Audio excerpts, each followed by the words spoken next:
Reba is currently my favorite boyfriend. He is a fantastic actor, a wonderful friend, and I love him so much because he not only loves Reba, he likes all of her friends who come as baggage. Put it up for Mr. Rex Lynn.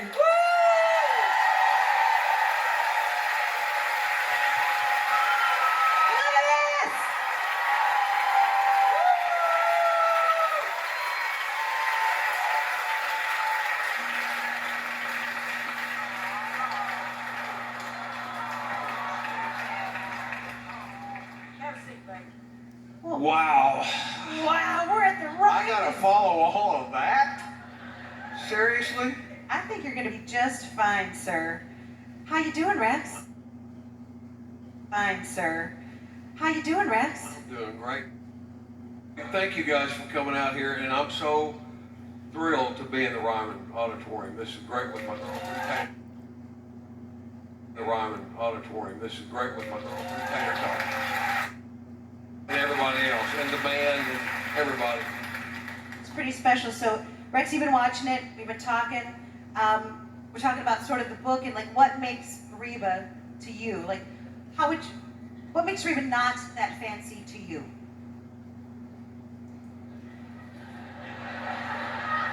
All right, I'll tell you what. I've got one with me and not like me because of this, but here's the thing. All right, it's the most overrated. Thank you! Thank you! It's the most BS, I can't say that, can I? I think so. It's the most BS holiday this question's gonna go, but I love it. That ever was. I despise it. I didn't like it when I was supposed to. And as a matter of fact, just real quickly, if you don't mind, I did a little research. And here's the deal. This will be brief. According to the historychannel.com, the Emperor Claudius, many centuries ago, executed two different men named Saint Valentine's, killed them because of their wedding their lover. They married their lover. He killed them. Now, why do we want to be a part of that? Executions and all of that, that's Valentine's. And let me tell you another thing about Valentine's. We all know it's true. Are you ready? It's a bloody holiday. I know. Listen to this. In 1913, Hallmark in Kansas City, Missouri, started mass producing Valentine cards, and the world has not been the same since. And so I'm calling. So here's the thing. I don't like Valentine's. All right? I think that's pretty clear to everybody here at the Ryman Auditorium that you do not enjoy Valentine's Day. Okay, so how does this mean that Reba's not that fancy to you, though? In 2021, Valentine's was approaching, and I waited the day before Valentine's, and I said, honey, kind of like that, wasn't it? Yeah. Kind of like, honey, what do you want to do for Valentine's? And I waited, right for the day before for sure, so I'd be in pretty good shape. And she said, well, I don't really know. It's a little late to get a nice reservation. I was heartbroken that she said that. And I said, well, what do you want to do? And she said, let's go to Sonic.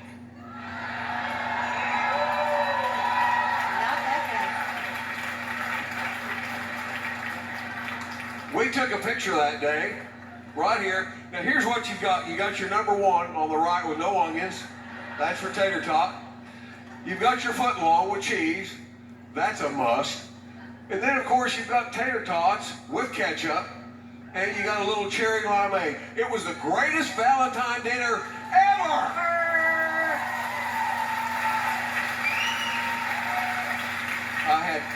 When we posted that, and I had several friends call me from Oklahoma and Texas, and they were really irritated because they had just spent about $750 on their dinner.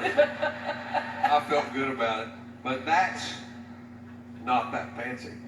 That is not that fancy. Also, just a fun fact, Valentine's Day candy is half off the next day. And it's real fun to eat alone. Well, Rex, I have to tell you, I've said it before, but I've loved this woman for 20-some years. And, when a new person comes in, a new man, and I got a little nervous. I'm like, was he going to still let us hang out and stuff?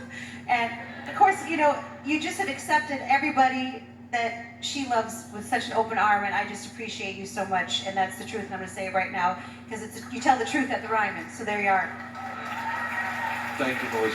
And I'm just going to say, as somebody who has known her for that long, I've never seen her happier, more herself, at ease, and I just love watching you two together. There you go.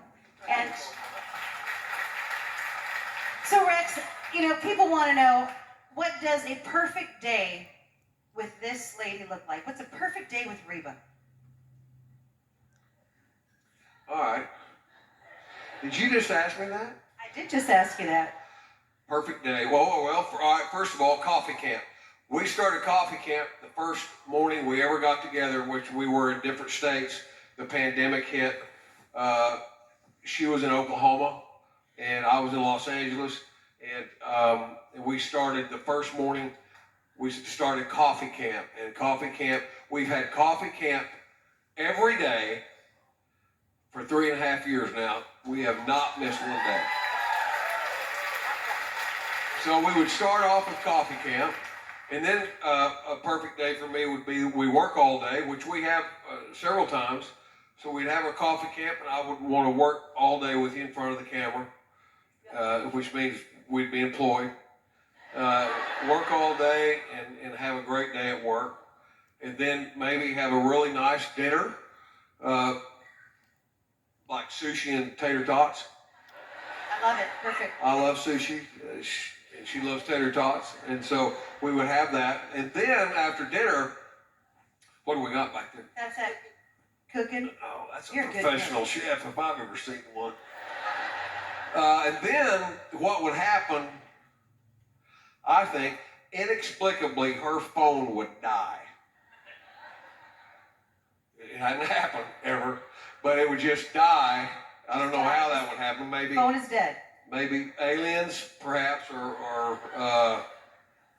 how else? Oh, like when you plug it in to Do update. update it. Maybe it tragically disintegrates or something. Yeah. And I would also. I just thought of something.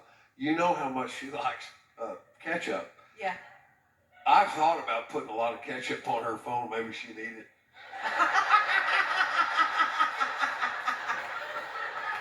Anyway, the phone's dead. The phone's dead. We don't know how it happened, but the phone is dead. The phone is dead, and nobody can get to us. And we go home and turn out the lights. Oh, okay. My parents are here. Be careful. And we get comfortable. Okay. And we have a wonderful, wonderful good night kiss. Oh. Really, really wonderful. Okay. It lasts for a little while, and then you fall asleep and go into your blissful sleep that you do, and I go get chocolate peanut butter Haagen-Dazs and start watching Sports Center. That's the truth. That sounds pretty good, doesn't That it? does sound pretty good. That sounds like a perfect day. Reba, you talk about, you know, in the book when you guys met, and about there was a time where you were taking your career was kind of on a pause. The whole world was on a pause. Do you think that you would have had this great foundation had you not had that time to just talk? No, absolutely not. Rex and I both love to work. He loves to act. CSI Miami, all the movies that he's gotten to do, he misses that so much because of the strike right now. So everybody pray, please, that this strike resolves very quickly. Yeah. But we both love to work, so I have a feeling that if COVID hadn't come along, we'd have been working and would have never had the time to text, talk, and have that relationship over the telephone that we did. And you guys had coffee camp over the phone too, didn't you? Oh, definitely. That's where it started. I was doing a show called Better Call Saul at the time, and she was getting ready to go on tour. So if COVID hadn't hit, we never would have done what we did. So we really did have time to develop an emotional intimacy for that long, for 4 or 5 months on the phone. Which is huge, and sort of about the theme of the book too, about getting back to the basics: family, games, food, being together, and talking. So anyone out there, like, I don't know if you're single or not, texting's great. All those things are fun. Talk to people. Just talk to each other. Like, get to know each other. I think it's such a wonderful thing. Play games. Talk. Put some ketchup on your phones and eat them. Please. Please. And I know that you are the love of Reba's, you're the great love, the love of her life, but there's been other loves in her life, and I want you to talk about the love of her life that made you fall a little bit more in love with her. Well, we had a dog that we lost last November, but although that is sad and was tragic in our lives, he brought so much love into our world. I'm a dog person. I've had 23 dogs in my lifetime. I've had show dogs. The Riddler. There's the Riddler right there. There's Riddler. He was a grand champion. He went to Madison Square Garden to the Westminster Dog Show. He was a rock star in the dog show world. And the thing about it is that Reba, when she grew up on a ranch in southeastern Oklahoma, her dad, Clark, he had cow dogs. So those are not pets, So those dogs would spend the night We're working in the dog pens or in the back of the pickup. And so she never really became a dog person. So what happened was, and I mean this too, it was the transformation of love between Riddler and Reba was honestly one of the most gratifying and heartwarming experiences of my close to 67 years.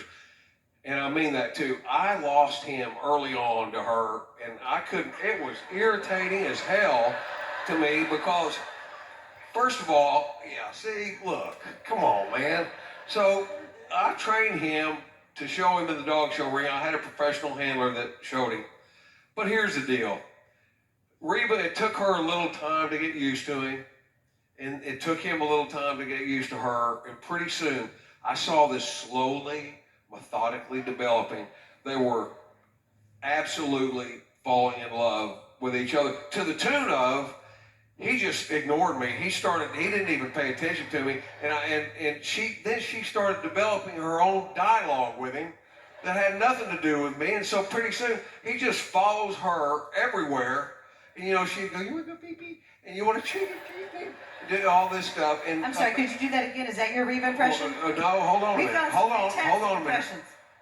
on a minute. So I realized we were filming a series called Big Sky on ABC, and we were.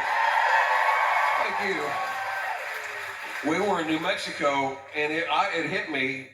I watched him one morning. We were both off work that day. I watched him one morning, and he was right next to me, but he was watching her in the kitchen. And I was thinking, I was starting to get a little irritated with him. And then the next day, she went to work. I was off filming, or she was filming. I was off that day. So I'm home in this big house, and I'm not kidding you. This is what happened. Here's the deal. So here's the deal. He's standing right here, and it's time for me to take him outside and let him go to the restroom. So I just did this. Riddler, let's go. So I opened up the door. He's just standing there, and I said, "Let's go. Come on." And you guys, I knew that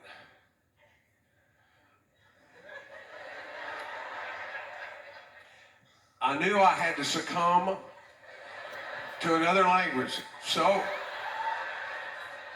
I just went, "Riddler." And he looked at me and went, "We'll go pee-pee. Come on, let's go pee-pee. Come on, pee-pee. Go pee-pee." And he was right here, man. He was following me.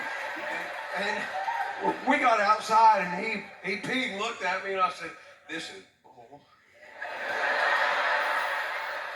I'm not kidding you, man. But that love affair was one of the most amazing things to watch in my lifetime. So that's Riddler. Yeah. That dog is so special.